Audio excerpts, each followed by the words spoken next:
welcome back to my channel. So as you can see from the title, I'll be doing a series here in my channel, and that is an ukay-ukay try-on haul.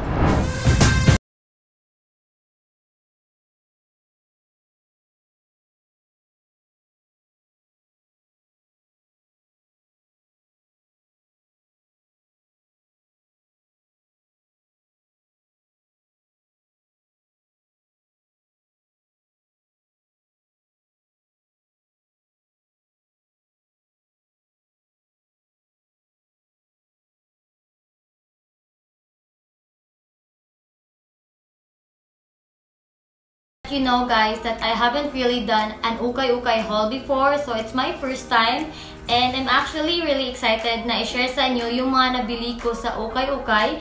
So yung ukay-ukay na pinuntahan ko pala ay dito lang po sa lugar namin. Actually malapit lang siya sa Iligan City National High School, and if sasakay ka ng jeep, madadaanan lang siya kasi nga katabi lang po siya ng kalsada, so hindi siya mahirap makita. So ito yung palagi pinupuntahan ko na ukay-ukay. It's actually my favorite na ukay-ukay store dito sa amin kasi sobrang nagagandahan ako sa mga binibenta nila. Sobrang gaganda ng mga damit nila. And talagang napakamura. And also, hindi lang damit yung binibenta nila guys. Meron din silang binibenta ng mga branded na bag, mga belt. And if you're looking for a swimwear, meron din sila mga sports attire, cardigans, underwear, at iba pa. So, para siyang all-in-one na ukay-ukay store.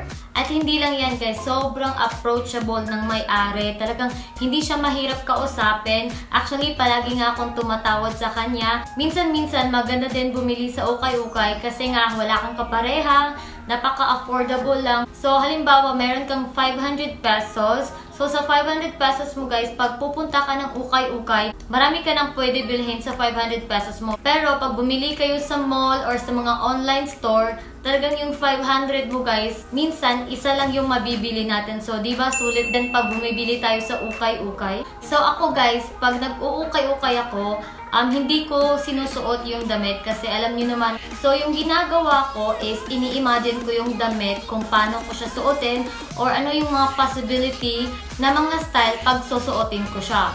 And yung binibili ko din is yung mga damit na hindi ko lang siya once masuot. So, as much as possible, gusto ko yung mga damit na pwede ko siyang suotin ng ilang beses para hindi naman sayang, di ba?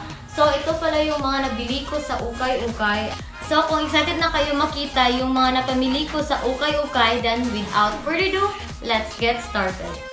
So, I just want to remind you guys na it's not about the price tag, but it's about how you style your clothes and how you make it slay. So, sa nagdadala lang talaga yan, and most of my outfits ay mga feminine items. So, basically, mga pag-girl yung ipapakita ko sa inyo na outfits. So, starting off with the basic piece of this haul is this skin tone off-shoulder long sleeve floral top, and this is how it looks like. So, yung tela niya guys is see-through. So, if you're a conservative type, then you need to wear some tube or some inner something. But for me, yung ginagawa ko is nagsusuot lang ako ng black na bra kasi hindi naman makikita yung dito na part ko kasi dahil dito. So, meron siyang style na makakover niya yung dito na part ng bra mo. So, I think I'm okay with that. Actually guys, yung off-shoulder, palagi talaga itong uso kasi pwede mo siyang i-pair kahit kanino. This one is free size. So, pinasuot ko to sa mom ko and fit din sa kanya. And yung brand niya is by Fenlai. So, parang pa-Thailand na yung brand niya. So, I really like this one kasi pinair ko siya sa aking denim skirt. And it looks so cute kasi para akong Korean cutie lang sa outfit na yun. So, next item is this brown top na parang off-shoulder siya and medyo semi-crop top na din siya. So, ganito siya. It's long sleeve. And sa harap guys is meron siyang mga details na very nice. And meron siyang mga pa-criss-cross na style dito sa harap. But for me is, nilagyan ko siya ng tube sa inner. Kasi medyo kita talaga yung dito ko pag bra lang yung sinuot ko. And this part right here, guys, is meron siya mga pa-ruffles. But nung sinuot ko siya is, finold ko siya and pinasok ko siya dun sa loob para maging crop top yung itsura niya, guys. So, pinair ko siya sa aking white jeans. Sobrang taas ng strap nito, guys. But, pina-adjust ko siya sa mom ko kasi kita talaga yung dito na part ko. That's why pinatahi ko siya sa mom ko. As you can see. Ayan. So, hindi ko masyadong gets yung brand niya kasi nga parang Chinese choo. So this top cost me 15 pesos lang, guys. So ito yung type ng top na hindi siya boring tignan. Kahit ulitin mo siyang suotin, hindi siya magiging boring because of this style dito sa harap niya, and it looks so cute. And yung color din ng damit, guys, is nakakaputi, which is I really like. So para lang din siyang Korean outfit, guys. So ito yung mga sinusuot ng mga Korean, diba? Sa mga movies. So mga pag-girl look lang yung peg nila. So I really like this one. So next item is this mesh top, white crop top. So let's freeze for a while kasi yung file ko dito na-delete siya. That's why I'm really sorry.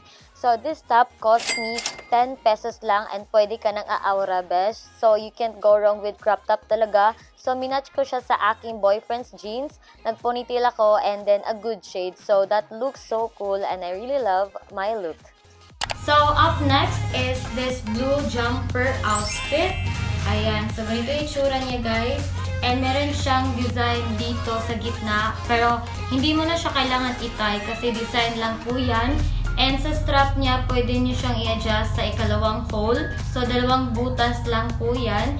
And meron siyang pocket dito sa side and also sa side na to, guys. So, yung short niya, guys, is a shorty short type. So, nung sinuot ko siya, guys, talagang sobrang iksi niya. Actually, guys, marami na akong jumper sa closet ko. Pero this type of jumper is, ngayon lang ako nagkaroon nito kasi tela type siya. And yung mga jumper ko kasi is mga maong type. So, that's why I really like this one. And pinair ko siya sa aking pink na tube kasi nga meron siyang print dito na tea latte. It's color pink. So, yung original price niya is 30 pesos pero nakatawad ako dun sa may-ari. So, yung price na lang niya is 20 pesos. So sa 20 pesos, meron ka ng OOTD. Next is yung mga dress na outfit. So, first is I have this floral see-through na off-shoulder dress. Ayan, this is how it looks like. And sa baba niya, guys, meron siyang mga paraffles. So, it has a flower design. And yung tela niya, guys, is see-through. So, talagang makikita talaga yung inner mo dito. So, you need to wear something sa loob mo. So, nung sinuot ko to, guys, akala ko talaga pwede ko siyang isuot sa mall. But sabi ng mom ko, talagang kita pa rin yung loob. That's why I decided na isuot na lang siya sa beach. So, nung pumunta kami ng Seven Seas with my friends, ito yung sinuot ko. And I really like this dress kasi sobrang ang lakas niyang makapag-girl look. And pinair ko siya sa aking hat na nabili ko sa Bohol, which is talagang napaka-cute niya tignan, guys. And dahil see-through siya, guys, so this one cost me 10 pesos lang. So, napakamura lang talaga niya, guys. And yung color din ng damit, guys, sobrang kintab na kintab. So, hindi siya parang ukay-ukay talaga. Up next is another dress, and this time it's a brown dress.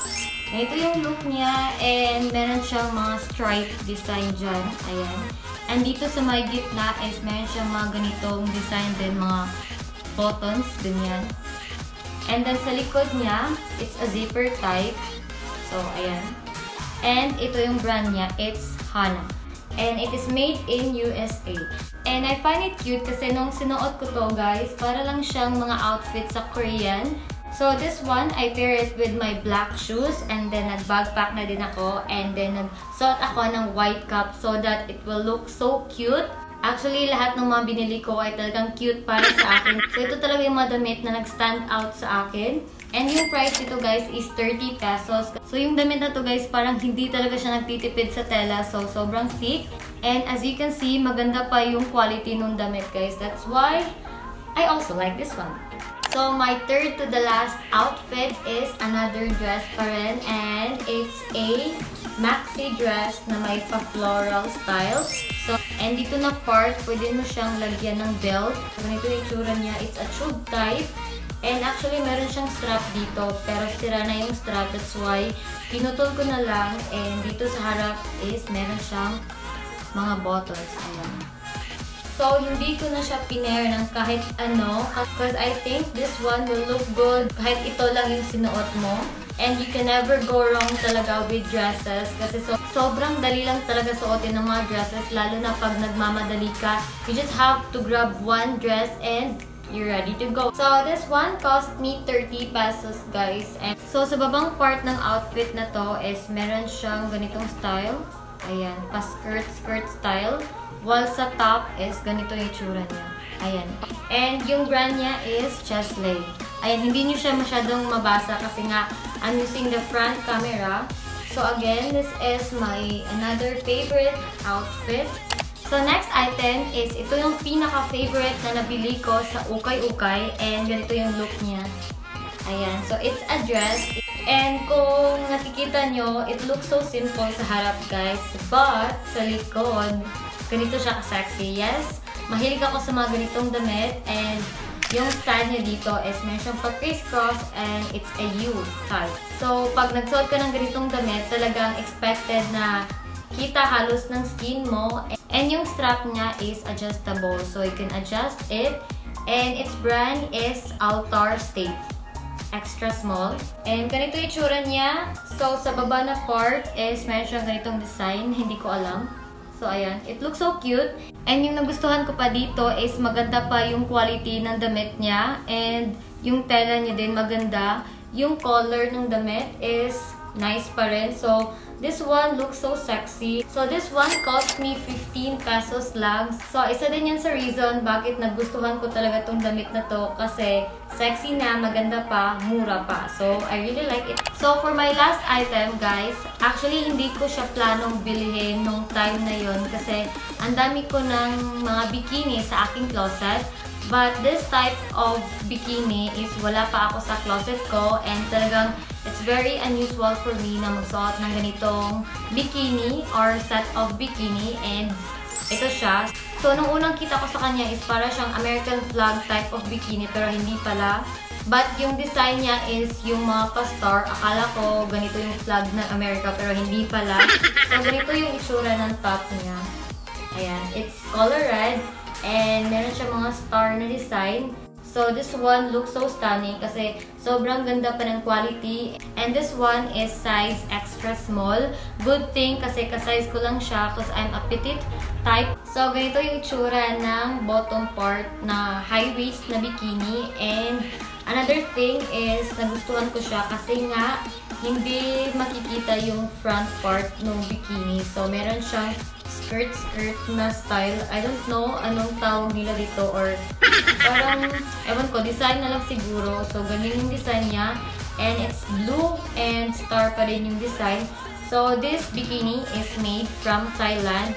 And actually, ito yung pinakamahal na nabili ko dun sa Ukay-Ukay. And it cost me 100 pesos. I really like this one. And actually, wala akong video nito. Pero meron akong picture na ipapakita sa inyo. So, sinuot ko to nung pumunta kami ng Seven Seas. So, again, I really like this bikini. So, yun yung mga nabili ko sa Ukay-Ukay. And I hope nagustuhan nyo yung mga outfit na pinakita ko sa inyo as much as I do. So, once again, it's not about the price tag. It's about how you style your clothes and how you can make it slay. So, thank you so much for watching. So, don't forget to like this video and subscribe to my YouTube channel. Bye! I like me better when I'm with you. I like me better when I'm with you.